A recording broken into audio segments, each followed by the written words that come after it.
Welcome to Heavy Networking. This is the Packet Pushers talking to you about deep networking stuff. And today, SD-WAN and security and making a security fabric that includes your entire network. And we're talking to a sponsor today, Fortinet. And Greg, this was this is not quite the conversation I was anticipating. No, one of the things that I think many people have, and I think to myself to a lesser extent, is that the fact that Fortinet is a full spectrum security company kind of crept up on me. And we started off talking about the SD-WAN functionality that they've got going on, but really what they're saying is the SD-WAN function is key to a lot of people. But don't forget they've got the security fabric, which is all these other solutions. They've got mail gateways, CASB for if you want to do DLP, data loss prevention, content scanning and user logging. They've got they've got SOC services, the whole capability really there to turn their SD-WAN into a really modern approach to how you get it done. Well, plus wireless and switches as well. I mean, it was a full-on networking solution. And as you said, snuck up on you. Yeah, that's kind of how I felt too. Wait a minute. They have all of this? In addition to, it's like, oh, they're a firewall company. No, they're a lot more than that. And it's all a tightly integrated solution. Anyway, enough of Greg and I rambling. Our guest today is Stephen Watkins. So enjoy this conversation we have with our sponsor today, Fortinet. Director and Principal Security Architect Stephen Watkins has joined us today from our sponsor, Fortinet. Stephen, welcome to Heavy Networking. And I'm going to get to you with a question in just a second, but I just remembered, hey, we have recorded with Fortinet before. So if you're new to Fortinet as you're listening to this show and you want to know something about them as a security and an SD-WAN vendor, go back to Heavy Networking episode 487 where we meet Fortinet and we talk about their secure SD-WAN solution. Today is going to be an advancement of that conversation. We're going to build on what we talked about in episode 487 with even more detail about how this solution works. So, Stephen, back to you, and I want us to address something about Fortinet that's kind of a perception. A lot of people think of you guys as a security or a security solution first, but from talking to you lately, you guys have won bake-offs based purely on what your SD-WAN offering is and what the networking functionality is of your solution. So let's not talk about security for a minute and talk about SD-WAN. What is it that's winning deals with people? Yeah, sure. So, Fortinet is a recognized cybersecurity leader, of course, and so we're also a leader when it comes to secure SD-WAN. But we've also got a core SD-WAN functionality that does rival all the other pure play vendors out there. And so we do have customers, of course, who are out there deploying our secure SD-WAN.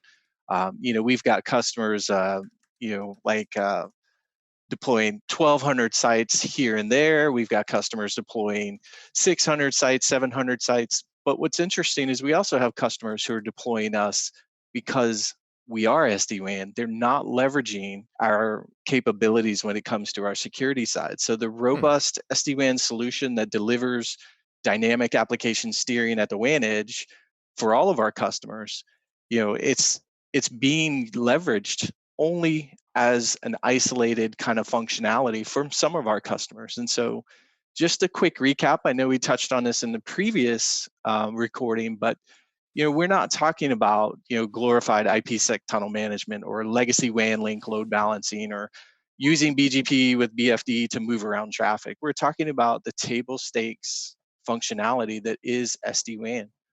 So I think a lot of customers see us both as a real SD-WAN player, but our security certainly comes over top of that. But just highlighting the case where we do have a customer who does use that, multiple hubs throughout the globe, over 3,500 sites globally. And so being able to leverage our routing and advanced routing capabilities, whether that's branch to hub, branch to branch, or being able to really drive a lot of the application steering based on those SLAs, maintaining the performance. I think that's why this particular customer chose us over a number of different competitors in our space because we did perform better than them in a very long sort of bake-off, if you will. Yeah. Now, you said that was 3,500 sites? Yeah, over 3,500 sites. I think globally, Okay. this particular customer has, I think, roughly 4,000 sites. I think there's a few aspects to that scalability, because what you're discussing there, I think, simplifies to Fortinet's got a highly scalable solution. 5,000 sites is, or more than 5,000 sites is a very large SD-WAN network by today's standards. And I think it plays into some of the specific features about the Fortinet architecture that lets you scale. Yeah, for sure. The routing intricacies, right? The multi-hub connectivity, branch to branch dynamic path requirements, even across regional hubs, and the deployment flexibility, at scale.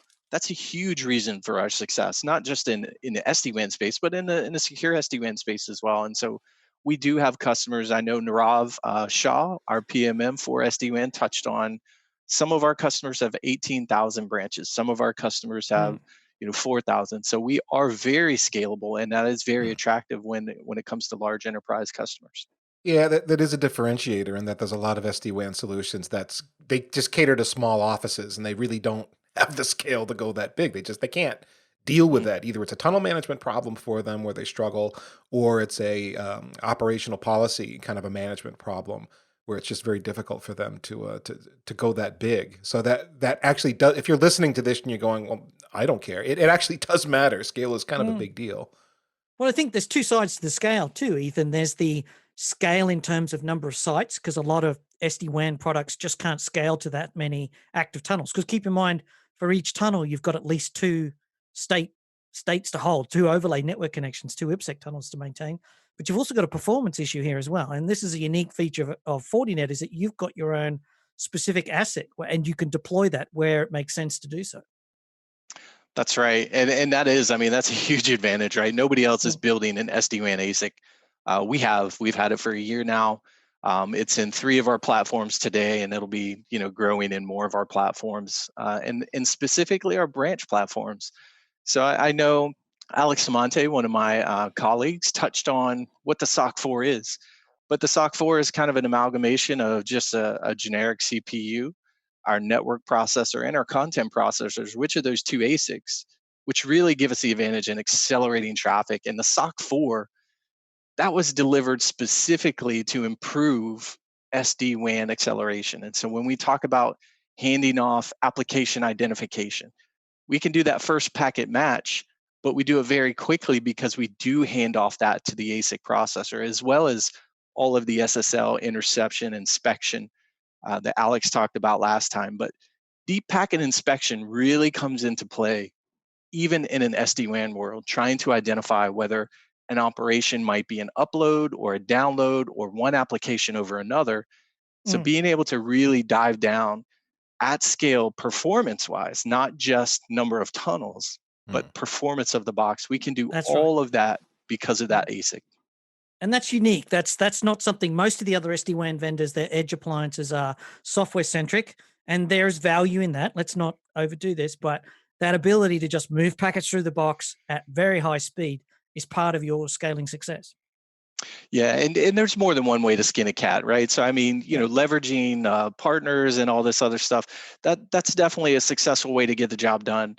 We just look at things a little bit differently. We're trying to change this concept of security-driven networking, where you don't have to have VNFs or third-party partners or service chaining, but you can do everything from one platform. And so when we look at the branches and we look at those capabilities, we want to be able to provide that comprehensive WAN edge appliance, and we do. Mhm. And the reason we do is because one, we deliver our own ASICs chips in the SOC 4 and those platforms, but two, we also write the code that's based to work with that hardware. So the software and hardware work together for that optimization, the full realization of it.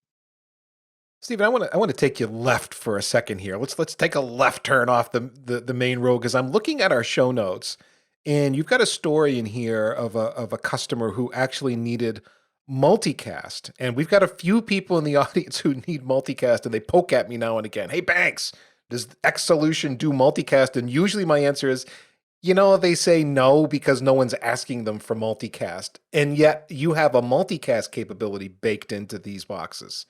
We do. We have a lot of customers that come to us, whether they're doing, video or voice multicasting, whatever their applications are.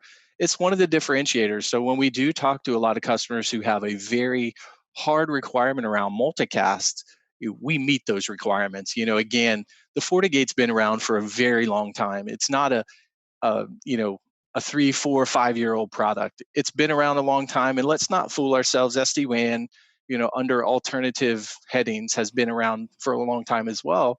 But this market has really consolidated these features together and made them work together in a more excellent way. So we still have all of those things from a networking perspective that we've done for a long time, and Multicast is one of those. So I would encourage those listeners, if you do have multicast requirements, reach out to your Fortinet reseller and really have them come in and show you how the FortiGate drives that multicast through the SD-WAN.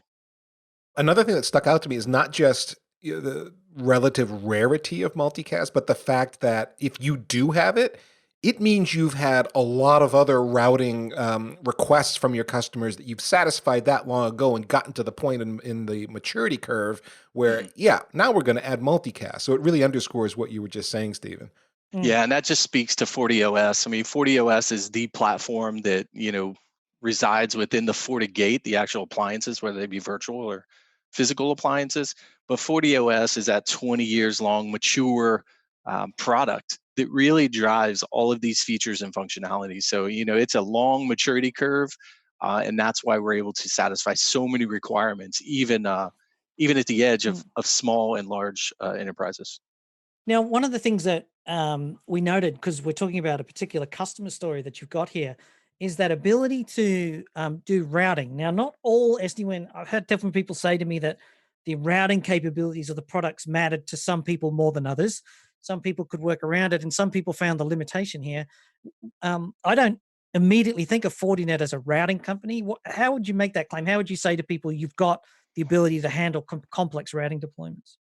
Yeah, I would follow up on what Alex said in the previous podcast. Really, we've been doing routing for a long time as well. Again, 20 years of maturity in the FortiOS product, and so we do BGP, we do OSPF. We are in some of the largest carriers in the world doing routing and firewalling, and so we have the maturity there. Being able to integrate those existing features into the virtual WAN link that is SD-WAN is just a really small adjustment for us. Those things kind of come together nicely. So being able to provide on the overlay management with BGP, pushing packets around, whether those links are satisfying SLA and moving them, leveraging both the SD-WAN and the routing protocols to be able to take advantage of that dynamic piece of application steering. That's a huge advantage for us as well. Yeah, that was really, you mentioned BGP, and that was kind of my next question is what protocols are you supporting on the routing side of things? Is it OSPF and BGP? And if so, how much are you supporting? Because there's an awful lot of RFCs out there. Yeah, that's a good question. We always, I think from a number of features from a BGP perspective, we definitely support a huge number of those features. And so as we continue to mature, our support for SD-WAN and BGP, I think we're running into a lot of existing scenarios where our support for those features absolutely does meet those existing requirements, and where they don't, we're happy to pursue that with our customers to make sure that, hey, we will introduce a new feature support for something if it doesn't exist. But we're seeing that less and less because the features we are building into newer releases are satisfying just a huge bulk of those existing use cases out there. Oh, plus so many of the new RFCs that are published are solving some fairly esoteric corner cases that they're problems most people don't have. So it's not like you need to be running out. Oh, they got a new RFC. Let's bake that in today. I mean, right, exactly. And I think we all, in the vendor space, play that game when things come out. It's like you said, it's a corner case. And so, being able to fulfill the vast majority of those use cases it's probably everybody's target. But, our product's been around so long, it already does. But like I said, where we find those gaps, we're more than willing to work with our customers to be able to satisfy their needs and use cases as well. now, of course, you guys are, in fact, a security platform as well. We've been emphasizing the networking stuff and the SD-WAN capabilities as kind of a lead in here. But naturally, all the security stuff is there and is what you guys are most known for, perhaps. So here's a question to kind of zoom in on that. If I want to go branch in a box and I want to use Fortinet as my platform, how far can I get with a Fortinet box positioned at the edge? So again, the FortiGate with FortiOS is that comprehensive WAN edge appliance, right? And so whether it's physical, whether it's virtual, we look at its capability across the board, the advanced routing, not just static routes or RIP or ISIS, but OSPF, BGP, the routing protocols that are used throughout enterprise today, both in private WAN scenarios and public scenarios as well. But the capability not only to deliver the edge functionality, which is that advanced routing, the NGFW, all those advanced security features, in addition to SD-WAN, in addition to traffic shaping, in addition to some WAN optimization features, that's really just the beginning. And so when you look at the edge, I talked with one customer, 7 different solutions at their edge from 5 different vendors. And so when we spoke with them, we were able to clarify that all of those vendor contracts, all of those solutions could be consolidated into one single HA FortiGate platform.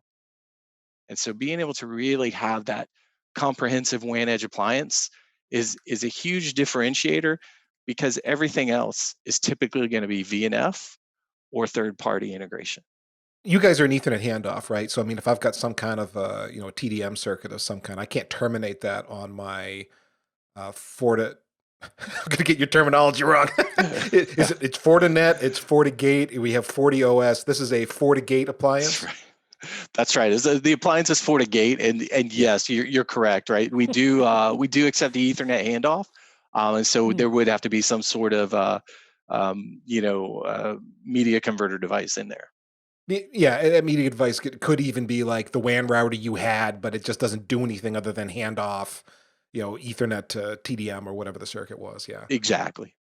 One thing I like about Fortinet, just to take a diversion, is that everything starts with 40. You know exactly where it is. Yeah, if we have a new product coming out, you can already guess the name, so maybe we should have contests around that. But, it's kind of cool in a way, because they don't have weird names like the Routinator 10,000 series. It's kind of we're not hiding anything, right? So our marketing team is pretty static, right? So it's 40 something. It's just we don't know what yet. I will say I would totally buy the Routinator 10,000 though. I really would. We'll keep that in mind for sure. Now, Stephen, if I have a whole bunch of Fortinet devices, you have a concept of a Fortinet security fabric, but it's not entirely clear to me what the security fabric is. Is it an idea where, you have a bunch of these, so we're going to call it a fabric? Or are they stitched together in some way? Or are they managed together? What is the Fortinet security fabric? Yeah, that's huge. So I mentioned that customer early on that chose us for an SD-WAN solution. Kind of didn't say everything. They chose us for an SD branch solution. And if you think about SD branch, it's really integrating the infrastructure with the edge. And so you have that edge to endpoint visibility, integration, automation capability. And so that's really what the fabric is. The fabric is to be able to integrate all those devices, not just the edge. The FortiGate on the edge can be like the root of the fabric, if you will. And so being able to tie together things like Wi-Fi controller, tie together your switch controllers, be able to integrate and tie together the management of cellular technology, 4G, LTE, and 5G in the future, right? It doesn't necessarily kind of require only FortiGate or Fortinet devices, FortiA, FortiB, FortiC, but we also leverage what we call our partner ecosystem to be able to offer APIs, or what we call fabric connectors, where we actually modify our own program code to be able to integrate with those third-party devices. And so you have this woven fabric across your infrastructure that communicate with one another. And so being able to communicate detection and response. And so you can automate some of those threads or some of those events to where there's an automated response and integration into your workflows already. So the fabric is not just a kind of a branding idea. I think it's really a platform for us to be able to provide the most value to our customers by not only integrating with other Fortinet products, but also being integrated with the existing investments that they have. Okay, hang on now, because now we've got to do some backing up and unpacking here. So you started to describe the security fabric, and you said Well, sure, all of your edge security devices, but also wireless controllers, and I think switches Yes. came up. So wait a minute. I'm thinking Fortinet makes firewalls, and you're actually telling me you make other parts of the networking stack too? Yeah, that's what we hear a lot. Fortinet is a firewall company. We actually have of our own products, over 20 of our own products are natively integrated into the fabric. And so when you look at the fabric, you see firewalls at the edge or our FortiGate devices at the edge. There's 40 mail, 40 switch, 40 AP, 40 NAC. And so you have all kinds of other solutions that are being integrated at the edge. So EDR, sandbox, authentication, and not just at the edge, but when you think about cloud integration, so CASB and cloud workload protection, those as well are all integrated into the fabric, and those are separate products here at Fortinet. So not only do we build other things besides firewalls, we are a cybersecurity company, and so we have products that integrate with one another across a number of different domains within the cybersecurity realm. So you're saying you actually have the CASB as part of your product. So I can take a single throat to choke or one hand to shake approach, if you like, to building out this SD-WAN solution. And you're going to give me the content scanning, the data loss prevention, and so forth. Or are you partnering for that? Yeah, you absolutely could. I mean, we one of the most recent deals that we have that's a success story for us is being able to win over some other larger vendors that were partnering together to be able to provide a Hmm. complete security solution for both on-premise and off-net. And so we went in there with our Fortinet solution, our fabric, if you will, being able to Yeah. be led by the FortiGate, as well as some other infrastructure elements, including CASB. And the customer really saw the value there and being able to control on-premise or off-net in exactly the same manner, get the same sort of policy applied to both of those scenarios, and then be able to wrap on top of that all of the benefits Okay. of the CASB. And then you've also got you actually got the full suite too. So not just the CASB where you send the data off to be scanned before it goes off to wherever, so you can track that users aren't doing bad things and they're not subject to malware. But you also got email gateways and things like that. The remainder of the security portfolio, you've got the whole thing. Yeah, we really do. And like I said, I could go through the list of 20 devices or 20 Hmm. products natively integrated. But certainly when you talk about web app security, you talk about application delivery controls, so that load balancer, if you will. Hmm. And again, like you said, mail, being able to integrate all those features and have that kind of single pane of glass approach and being able to make those things work together to reduce Hmm. the workload, right? We all know that the networking side, the security side continue to be hit with not enough skill set. And so the right people aren't being there to be able to do this. Staffs are short. And so one of the things of the fabric is to really address that issue. How can we Yeah. help our customers, Yeah. lighten their load? Somebody called it in a chat window the other day. They said, "Oh yeah, all the 40 things." So Yeah. they've got the 40 mail and the 40, Right, Yeah. I thought exactly. it The was kind of 40 cool. things, right? The 40 Yeah, things, the the 40 things. FORTI dash thing. Yeah, it was kind of funny. And he was saying like that ability to have one of everything is kind of, and this I sort of bring that out because this idea of a security fabric is what we're talking about here. And I think most people might still realize that you're a firewall company, but don't realize that you've actually broadened out the product into the software space. And if you haven't sort of understood, I didn't fully understand it until we started digging in for this show, just how wide the fabric went in the sense, or the security portfolio went. Yeah, I think our tagline is broad, integrated, automated, right? And it's the broad visibility. I mean, you can't make a decision without having the visibility. And being able to make a decision doesn't mean anything happens. And so you need that kind of visibility to see what's going on in order to inform those decisions. You need the integration to be able to communicate with the right infrastructure elements. And then thirdly, you need that automation to be able to drive those changes without human interaction. And I get it. We're not Mhm. in the world to try to automate everything because we all know that there's false positives. But those repetitive tasks, those Yeah. critical tasks where if something does pop up hot, you don't want to wait. You want to be able to isolate something from the rest of the network to prevent a Well, further infection or a and further it's also the distribution of the malware. challenge of a diverse supplier base. So if you buy I'm a fan of actually multi-vendor for lots of different things, but I also recognize that for some people, there's also a challenge about having multiple vendors for whatever reason. And that ability to come back to, one supplier for my SIEM, for my deception, for security analysis, for SOC services, for email scanning, content scanning as people break out to the internet, as well as, SD-WAN is kind of a key thing because the SD-WAN is really the first step down that path. And when you start using the internet as your default, so when you stop using private networks and everything's connected to the internet, that whole content engine, that whole security phase is actually key. And I'm not so sure that everybody's quite realized that or put that logic together.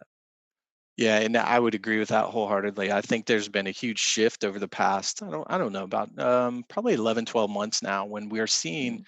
more and more customers realizing secure SD-WAN is really the requirement, especially as you're going, direct internet access or local breakout. Prior to that, there was a lot of SD-WAN adoption. I see a lot of those customers coming back asking us if we can service chain or add a VNF to other solutions.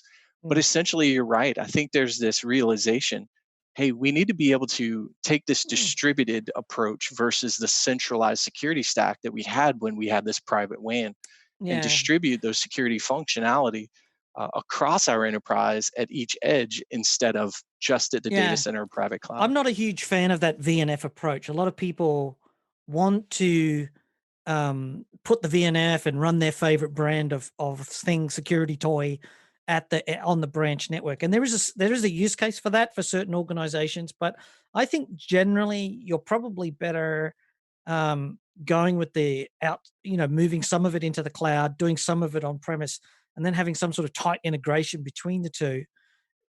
Not the VNFs are not a solution for everybody, but that they are a niche solution, not the default solution in my perspective, because just too hard to manage all of those things unless you've got a good sized infrastructure and really, really good automation skills. Well, too hard to manage. That's the thing that's been going through my head as we've reviewed a bunch of those solutions, Greg, is I know why people do it, but there is a complexity trade-off that when you go that third-party VNF route. Mm. Stephen, actually back to you related to this.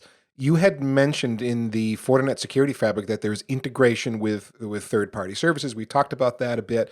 How does that work? Is that, hey, there's an API, plug into us, it'll be great? Or do you actually like partner up with certain other folks and provide your customer with a fully integrated solution? So it's actually both. So the first piece is what we call our fabric ready partners. And fabric ready partners just really tie into the API in the FortiX products, right? And so for FortiGate, FortiManager, that could be a RESTful API, it could be XML or other types of APIs as well. But ultimately, those fabric ready partners tie into us through API. And then there's what we call fabric connectors. Fabric connectors are where we actually write the code to integrate into the product. And so in the UI, you will see those as what we call fabric connectors. And so you'll be able to click, click, click, enter a few variables, and then have connectivity or integration with that particular third-party capability. Hmm. But if I have something fancy and exotic I want to do, I could do those things too. Yeah, for sure, right? It's a full open API. So, if you've got a DevOps team, we have a great DevOps team. And so we've got people that are writing things for our customers all the time. Our professional services team can engage to be able to customize things. So, yeah, if it's published in the API, you have full access to it. You can do whatever you want. So, if you think about the service provider space and, they already have their multi-tenancy kind of orchestration, and so they want to be able to tie into our products through that API. And so they're able to do that very easily, leveraging their own orchestration, but completing all those kind of features, or not features, but those integrations with the FortiGate and FortiManager as well. Hmm. Now you said API, and then you said the magic word open API. Not as in open source, but as in it's documented, it's clear. If I want to write code against it, it's all there for me. That is correct, yes. Yeah. Okay. And I also, in my digging around, found like I'm a Python guy. There is Py40 API, which is a library there that makes it easier for me to consume Fortinet APIs. Is that what that's for, I assume? Yeah, we also have our Fortinet Developer Network, FNDN, and then we also have a GitHub repository. And so you'll be able to find API scripts out in each of those kind of repositories for our customers, our partners to share with our global community. Okay, so that was my next question. If you guys were supporting all of that internally, so is like the Pi 40 API library, that's something that Fortinet is keeping up with, or is that something someone in the community created? I think that's more of a community kind of thing, and certainly we keep up with those things. But from an ownership publishing perspective, the FNDN is certainly going to be ours, as well as our own Fortinet GitHub. Got it. And then how do you support automators? You gave that scenario of, oh, there's a big shop. They've already got a big orchestration platform. They're adding Fortinet products to the environment, and they just need to be able to consume that API to integrate with their existing platform. How do you support people like that if they call in and need some assistance? Sure, I think the support line's open to be able to call in and say, hey, this API is not, responding the way it's supposed to respond, and being able to track that and to help customers through those scenarios. But again, we certainly have our, Forta professional services, if you will, to be able to help customize any sort of integration with a particular product through our APIs as well. Do you really call it Forta Professional Services? Is that a thing? No, we don't. That just came out. That was we call everything else 40 something. So but no, we don't call it 40 professional services. That's what I heard there. I heard him say 40, and I could sit there and hear his brain trying to catch up and go, "What's the second half?" It's 40 something, right? No. 40 things. 40 things. All the 40 things. There we go. Yeah. Oh my! Do you happen to have a customer story about automated workflows? I like hearing these because it is increasingly helping people that are new to this understand what's possible and maybe how they should tackle automation for their environment. So if you happen to have any Mhm. automation related stories that you can tell, I'd love to hear it, Stephen. Yeah, I think one scenario that we hear from a lot of customers is being able to leverage, integration with a NAC, or even just an endpoint that's identifying some sort of indicator of compromise, being able to communicate that back up to the FortiGate, and launching some sort of event handler for the FortiGate to be able to communicate down to a NAC, or FortiNAC in this case, and Fortinet kind of move that particular host into something like a quarantine VLAN. So back up a second. So the idea was there something identified bad behavior on the part of this endpoint, Mhm. made a call out to the Fortinet API and said, "This is what I'm seeing," and communicated that information and metadata, and then that drove a policy change that meant the security fabric, the Fortinet security fabric, could quarantine this endpoint. That's correct. It could quarantine an endpoint. It could create some new security policy to block a particular, destination. In this case, being able to quarantine, but further being able to communicate with something like a ServiceNow workflow platform to open, a response ticket. And so, hey, there's this host that we've quarantined, and now there's some action that needs to be taken, maybe to remediate. But that's a really good scenario that we hear a lot of customers talking about, is being able to really automate those, kind of low hanging fruit tasks, if you will, to be able to really help their teams, gain back some of that time. And so being able to really focus on the remediation of those hosts versus all the identification, the changes to the switches, or the VLANs, and then of course, opening a ticket. If we can automate that and make it easier for our customers, we're winning there. But I love changing VLAN, Stephen. It's so much fun. Yeah. Right. Yeah, I've heard that before. Stephen, we got all excited when we started talking about automation, but then it occurs to me we were talking about the security fabric and the management and all that, and then got into all the integrations and everything, but we never really talked about like the core. I'm assuming there's like a policy manager there, something that I interface with as a network engineer and configure policy that gets pushed out to edge device and wherever else. Can you fill out what the blank is in my brain? Yeah, for sure. So, from a branch perspective, right? That's called SD branch. When we begin integrating those infrastructure like Wi-Fi and switch hard switches, and so being able to really kind of manage those, the FortiGate is itself a Wi-Fi controller and a switch controller, as well as being able to manage the LTE devices. But when you think about, hey, I have 4,000 sites, I have 1,200 sites, I have 2,200 sites. Managing 2,200 individual FortiGates is not a solution, and so we have FortiManager, which I know Alex pointed out in the previous podcast can manage up to 100,000 devices. So being able to really leverage FortiManager not only to manage each FortiGate at all of your branches, but being able to manage those switches and APs and all of the security policy that's wrapped around those as well. So drawing those into security policy and managing those cellular devices. So one single pane of glass to be able to manage all of those centrally. Okay, so the manager tool is the one tool that I'm using to build policy, and that policy means I'm getting consistent policy delivery across device types. In other words, it's not one thing for the wireless network, and it's not a different thing for the switches. It's not yet another thing for the firewalls. It's this one umbrella manager that delivers policy consistency across devices. Exactly. You don't have to go build a whole separate knock sock to be able to accommodate the fabric or SD branch in this case.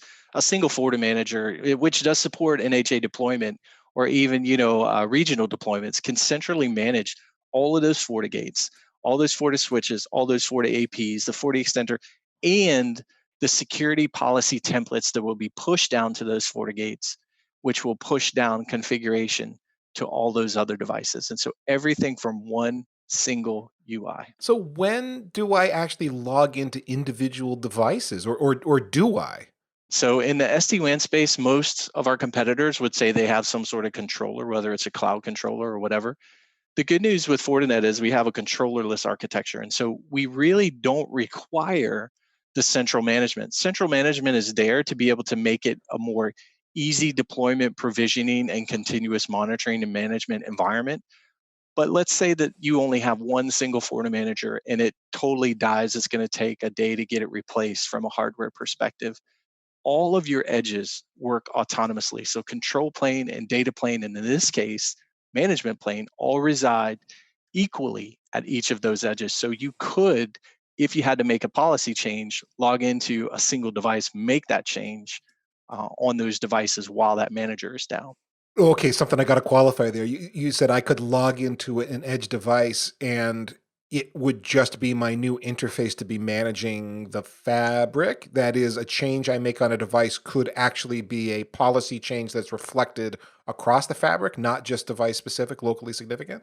Right. So if you did make a change to an individual branch FortiGate, those policies would be effective for all of those devices at that branch only. Okay. So I am in that locally significant mode for a bit, Correct. and would jump in there if I needed to. But it sounds like my normal course of operations as a network operator is I'm dealing with the fabric manager. That is my primary interface to manage this system, not one device and another device and another device. And Exactly. okay, Yeah. Yeah. The FortiManager is going to be, if you have a large environment, you're going to have high availability. So if one FortiManager goes down, you have another one that comes up and is managing the whole environment. So that scenario would probably never play out in large environments. But for those with 1, 2, 3 sites, maybe you don't need a FortiManager. But when you're talking about 40 Fortinet's security fabric or SD branch in this case, you definitely want to have the FortiManager because not only can you manage those FortiGates, but you also manage those switches and APs or those Forti extenders, which is that LTE device I spoke about earlier. no, unless it was some astronomical price or something, I would always want to start out there because it means you establish an operational practice from the beginning that scales with you, indefinitely. That is, even if you only have a few sites and a few devices you're managing initially, don't cheap out without the manager and manage them individually just because you can. Because what happens when you go through an acquisition and now you've got 8 more sites, and then there's an expansion and now you've got 15 more devices that just happened there, and all of a sudden you like have to add the manager, and now you got to retool and rethink all the operational processes you've established. Just establish it from the beginning with the manager, and then let the system grow with you without you having to really change anything. Most definitely. And I think we see that in some of our deployments. I spoke about a customer earlier with 1,200 sites, being able to roll out 1,200 sites in 9 months is a huge achievement. I mean, I think that's speaks to the ease of use. Once you get everything correct and pushed Yeah. out from a proof of concept and then maybe a pilot perspective, being able to then take off the ground running 50 sites a week, that's a huge benefit that our customers can gain from using FortiManager for provisioning and deployment. Well, Stephen, this has been a great discussion and a mind expanding one for me. I'm guilty, like I think a lot of people, putting you guys in the firewall bucket and not really thinking about it, even though I've talked to you guys before, and at this point I should know better. So this has been a very enlightening discussion. The fact that you guys have several different products that all work together, strong networking capabilities, strong SD-WAN capabilities, wireless, and all the rest, in addition to the security that you are most known for, is kind of retooled my brain about Fortinet and how I think about you guys. So, if you're listening here, I want to remind you that Heavy Networking episode 47, if you want to hear even more about Fortinet, we talk with them in that episode. One more time, that's episode 47. And then, Stephen, where would you drive people to if they want to know more about, say, secure SD-WAN? Yeah, I mean, the Fortinet website is going to provide a lot of information there under our products, Secure SD-WAN. They'll be able to find a lot of information there. And I would also encourage everyone, being able to reach out to those trusted partners that they have already, or to Fortinet sales directly to be able to really kind of get a better experience hearing about our solutions and even maybe trying them out. We always encourage our customers and potential customers to just, hey, give us a call. We'll help you try it out and see the benefits of the actual FortiGate and the secure SD branch solutions. Very good. Stephen Watkins, thank you very much for joining us today. And we thank Fortinet for sponsoring the Packet Pushers, because honestly, without our sponsors, we can't do what we do here. The whole idea is to provide you listening with information that you can do something with, professional career development. So if you do call up Fortinet because you heard this show, hey, would you let them know that you heard about them on Packet Pushers? We would really appreciate that. And packetpushers.net, that is your home for all of our podcasts, our newsletter, our community blog, and more. You can join us on Slack, by the way, packetpushers.net/Slack. You can follow us on Twitter at packetpushers. We're on LinkedIn. We'd appreciate it if you'd like us on Facebook and rate us on Apple Podcasts. And then last but not least, remember that too much networking would never be enough.